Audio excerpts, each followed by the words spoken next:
নমস্কার বন্ধুরা, চলে আসলাম আবার একটা রেসিপি নিয়ে। আজকে আমি রান্না করব মুগ ডাল দিয়ে চাল কুমড়ো ঘন্ট। মুগ ডাল দিয়ে চাল কুমড়ো ঘন্ট কিভাবে রান্না করব সেটাই আপনাদের সামনে শেয়ার করব। মুগ ডাল দিয়ে চাল কুমড়ো ঘন্ট করার জন্য আমি 1 কাপ মুগ ডাল নিয়ে নিলাম। এখন আমি সুন্দর করে ভেজে নিব।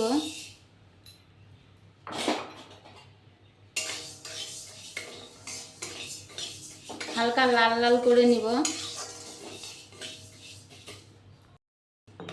মুগ ডালটা ভাজা হয়ে গেছে, এখন আমি দিয়ে দিব 1 কাপ জল।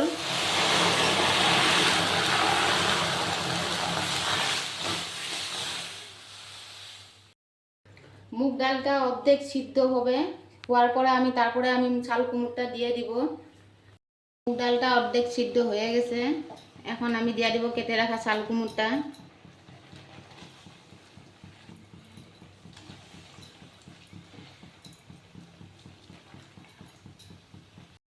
দিয়ে দিব পরিমাণ মতন লবণ।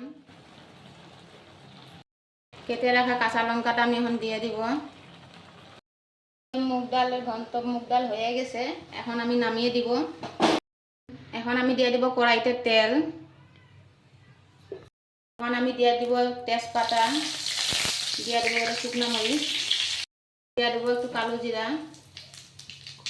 এখন আমি ঘন্টটা দিয়ে দিব।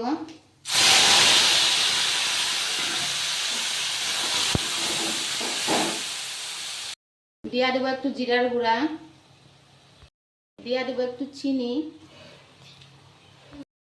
এখন আমি নামিয়ে দিব। এই যে আপনাদের সামনে রেডি মুগ ডাল দিয়ে চাল কুমড়োর ঘন্ট।